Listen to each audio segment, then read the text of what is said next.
오? 픽셀 폴드 기대했는데 AI 바드 발표가 더 기네? 한번 테스트 해볼까?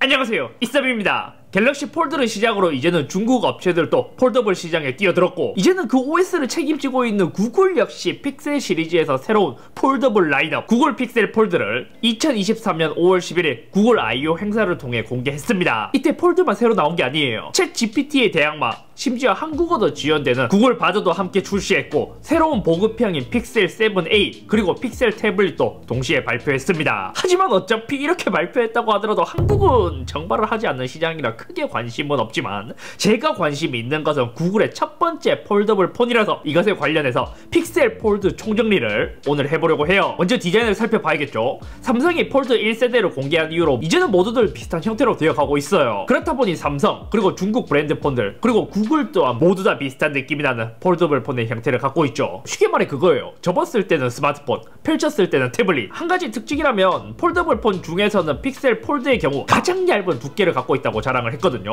실제로 폴드와 비교하더라도 아주 얇은 두께를 갖고 있는데, 아마 이렇게 얇은 이유는 구글 픽셀 폴드에도 폴드 5에서 적용 예정인 물방울 힌지가 적용되었기 때문에 이렇게 얇게 나올 수 있었던 것으로 추측됩니다. 구글에서 명확히 물방울 힌지가 적용되었다 라고 말한 것은 아니거든요. 하지만 접었을 때의 형태를 보게 된다면 기존의 폴드와는 달리 딱 맞게 접혀서 딱 떨어지는 모습을 볼 수 있기 때문에 여기서도 물방울 힌지가 적용되지 않나 라는 생각이 들고요. 한 가지 더 재밌는 부분이라면, 구글에서 소재를 모두 알루미늄을 사용했다고 하지만 폴더블 중 가장 뛰어난 내구성을 가진 힌지라는 문구를 발견할 수 있었습니다. 그래서 찾아보니 외관의 하우징은 모두 알루미늄을 사용했는데, 여기 중간에 있는 힌지 부분은 스테인리스 스틸을 사용했더라고요. 그리고 와, 이것도 이게 구글 픽셀 폴드에서 기대하지 않았던 부분인데, IPX 8등급의 방수를 지원했습니다. 중국 스마트폰들도 이 힌지 접히는 구조 때문에 쉽게 방수를 만들어내지 못했고, 그나마 갤럭시 폴드 시리즈가 이러한 것을 지원했었는데 구글 픽셀 폴드도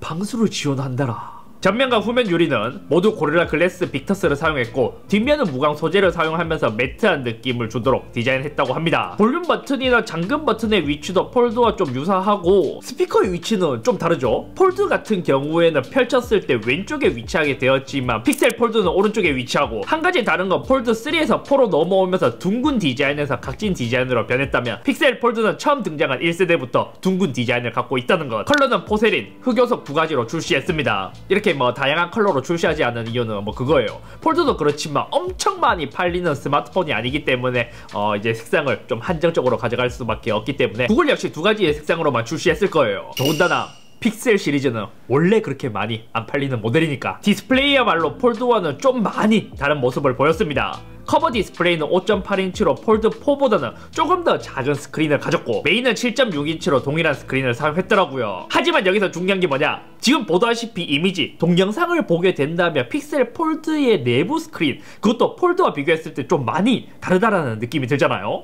요것도 비교해본 결과 접히는 방향이, 메인 디스플레이는 폴드와 동일한 7.6인치를 사용했지만 접히는 방향이 다름을 알 수 있었습니다. 그러니까 폴드는 6대5 비율로 사용하면서 펼치면 가로로 길기보다 세로로 긴 비율이잖아요. 하지만 픽셀 폴드는 반대로 펼치면 가로가 더 넓은 비율이더라고요. 약간 오포의 Find N2 폴드와 같은 느낌과도 좀 유사해 보이는 모습을 볼 수 있죠. 아마 디스플레이 패널 자체도 폴드4와 동일한 것을 사용했는데, 이것을 어떻게 접히는 방향에 따라서 픽셀 폴드이냐 갤럭시 폴드이냐 이렇게 차이가 나는 것 같고요. 확실한 것은 일단 메인 디스플레이의 호불호가 어느 정도 있을 것이라는 것입니다. 지금 나와 있는 갤럭시 Z 폴드4의 비율을 보더라도 이 비율이 좋니 저 비율이 좋니 이렇게 여러가지 논쟁이 있는 것처럼, 개인적으로 중국 폰들을 보더라도 픽셀 폴드와 비슷한 비율이기 때문에 태블릿처럼 쓰기에는 저는 개인적으로 그 비율이 더 좋긴 했어요. 그나마 폴드보다 좋은 점이라면 커버 디스플레이가 사실 호불호 없이 조금 더 호에 가까운 사람이 훨씬 더 많지 않을까 싶어요. 이러면 폴드는 적게 된다면 스마트폰이라기보다 길쭉한 형태의 가로로 좁기 때문에 1세대부터 4세대까지 계속 개선해 왔잖아요. 하지만 픽셀 폴드는 처음 나온 것 치고는 접으면 스마트폰과 유사한 느낌을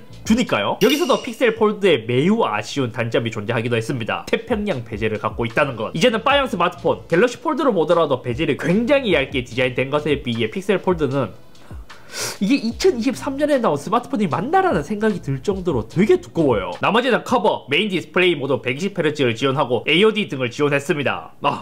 근데 또 생각하니까 저는 의외로 주름이 의외였어요. 공식 영상이나 언팩이나 이런 발표 영상을 보게 된다면 이제 공식 영상만큼은 이 주름을 최대한 가려서 홍보를 하거나 하잖아요. 근데 이 픽셀 폴드 발표에서 공식 영상조차 이 주름이 굉장히 잘 보이더라고요. 근데 또 재밌는 것도 있었어요. 구글에서 이것을 발표할 때, 접었을 때 힌지를 열고 닫을 때 그 반응에 대해서 되게 많이 신경을 썼다고 했었는데, 그것 때문인지 접고 펼칠 때 배경화면에 그 새 있잖아요. 그게 실시간으로 같이 움직여요. 어떤 그런 거는 또 잘해. 후면 카메라 또한 픽셀 시리즈에서 갖고 있는 카툭-D의 모습을 그대로 탑재하고 있었습니다. 요즘 갤럭시처럼 카메라 부분만 튀어나온 게 아니라 픽셀은 그냥 전체적으로 튀어나와 있어요. 뭔가 그 빤스에 있는 고무줄처럼. 메인 광각은 4800만, 초광각과 망원 모드 1000만화소의 카메라를 탑재하고 있었습니다. 이것도 갤럭시와 차이점이 있다면 망원 카메라, 이것도 확대했을 때 광학 줌이 5배이고 최대 줌을 했을 때는 20배의 줌을 지원했습니다. 근데 또 재밌는 게 있었어요. 원래 갤럭시나 다른 스마트폰 같은 경우에 마이크가 측면에 위치하거나 카메라 쪽에도 구멍이 하나 더 마련되어 있거든요. 근데 픽셀 폴드는 이게 진짜 마이크처럼 보이게 좀 크게 디자인을 해놨더라고요. 그래서 요것에 대해서도 성능이 좀 궁금하기도 해요. 전면 카메라는 펀치홀로 되어 있는 1000만화소에 가까운 카메라가 탑재되어 있고, 또 메인 카메라에서 갤럭시 폴드의 경우 언더 디스플레이 카메라 UDC라고 해서 카메라를 디스플레이 아래에 숨기는 기술로 탑재했지만, 픽셀 폴드는 그 넓은 태평양 베젤 안에 800만 화소의 카메라를 탑재했습니다. 아무튼 카메라는 이제 픽셀 7 프로나 이런 시리즈에 비해서는 조금 낮은 것 같기는 하지만, 아마 갤럭시 폴드도 여러가지 구조 때문에 최신 플래그십급의 카메라를 탑재하지 못하는 것처럼 픽셀 폴드도 그러한 게 아닐까 싶기는 한데, 그나마 괜찮은 건 구글 같은 경우 이 카메라에 대한 소프트웨어 튜닝을 굉장히 잘하기 때문에 폴드 시리즈 중에서는 가장 우수한 카메라가 될 수 있지 않을까요? 그리고 나머지는 좀 재밌는 기능들이 있었습니다. 폴드 같은 경우 펼쳤을 때 태블릿처럼 사용하다 보니 멀티태스킹을 강화할 수 있는 그러한 기능들을 조금 선보였는데, 사실 이게 갤럭시 폴드에서도 세대가 변하면서 삼성에서도 이제 소프트웨어적으로 많은 부분에서 노력을 가했기 때문에 그렇게 막 신기한 그러한 기능은 없었어요. 뭐 그냥 화면을 분할하고 여러가지 앱에서 자유롭게 파일을 공유하고 뭐 그러한 정도. 그나마 괜찮은 점이라면 구글 자체가 안드로이드를 디자인하다 보니까 이런 폴더블을 만들었을 때 그 화면을 조금은 더 잘 활용하는 듯한 느낌? 예를 들어 알림 센터를 내렸을 때도 기존 폴드 시리즈 같은 경우 진짜 그냥 단순히 화면을 넓힌 것만 같은 그런 느낌을 줬지만, 픽셀 폴드로 봤을 때 넓은 화면을 제대로 이제 분할해서 활용하는 듯한 느낌이 들었고, 그리고 구글 포토에도 새로운 기능이 추가될 예정이라 해요. 예를 들어 이제 구글에서 이번 발표를 보게 된다면 AI 관련해서 정말 많은 새로운 하드웨어보다 AI에 더 많은 신경을 써서 발표를 했거든요. 그렇다 보니 구글 포토에서 이제 앞으로 추가될 기능, 이것도 뭐 하늘에 있는 배경을 바꾸는 기능도 있고, 물건을 지우는 기능, 지움과 동시에 이동시킬 수 있는 AI 기반의 이제 편집 도구 매직 에디터가 추가될 예정입니다. 이거는 올 하반기 일부 픽셀 사용자분들 대상으로 사전 액세스가 이제 제공될 예정이라 하고, 또 그것도 있었어요. 원래 폴드 시리즈가 좋은 점이라면 커버에도 디스플레이가 있고 메인에도 디스플레이가 있잖아요. 그래서 기존에 이것을 활용하게 된다면 셀프 카메라를 찍을 때 고화질 카메라로 찍을 수 있다는 점, 그리고 친구 사진을 찍어줄 때 이제 같이 보면서 찍을 수 있다는 그 정도로만 활용을 했었는데, 구글 같은 경우 번역도 잘 되어 있다 보니까 실시간으로 사용자는 이렇게 안쪽에서 내 언어로 번역을 하게 되고, 보는 사람은 여기서, 반대편에 있는 사람은 커버 디스플레이에서 해당 언어로 보여지는 것.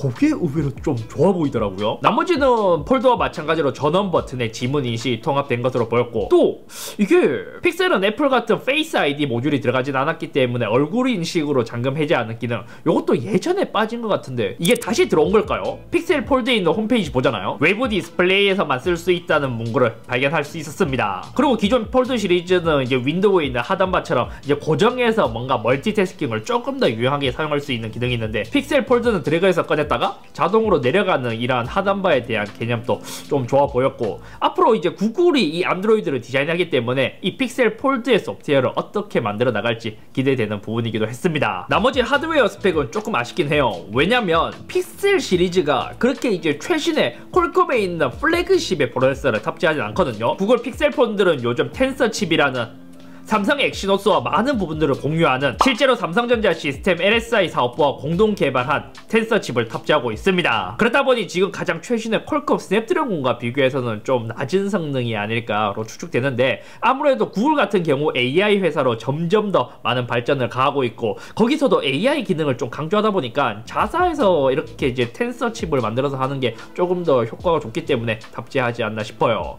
근데 그래도 이제 좀 아쉬운 점은 지금 이제 텐서 G2가 탑재되었는데 건데 요게 2022년 5월 12일 1년 전에 진행되었던 구글 I/O에서 발표했던 그리고 10월에 정식 출시했던 픽셀폰에 들어간 프로세서인데 프로세서 성능으로만 보자면 요즘 최신 플래그십 스마트폰과는 좀 아쉽지 않을까요? 또 단점이 있었다.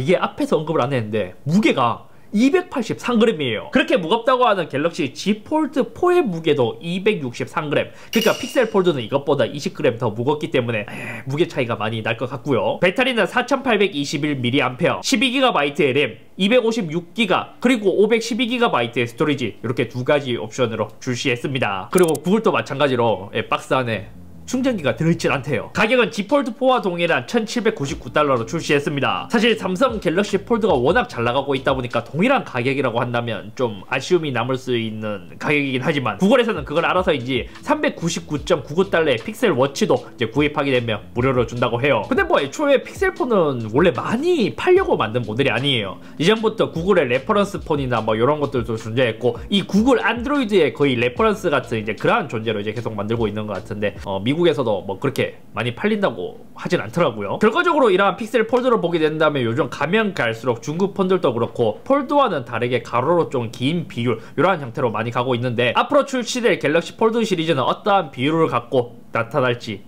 기대되지 않나요? 아무튼 오늘은 여기까지이며 지금 이 픽셀 폴드 구입할까 말까 많이 고민돼요. 사실 직구를 하게 된다면 한국에서 구입하는 거보다 뭐 관세 이런 거 했을 때 엄청 많은 금액을 내야 되는데 그거를 감안하고라도 갖고 와서 한번 이제 사용을 해봐야 되나. 가격이 또 저렴한 게 아니라서 지금 엄청 고민되고 있어요. 배송일이 6월 말이라고 하는데 그때 되면 이제 폴드도 폴드 5가 또 출시될 시기이기도 하거든요.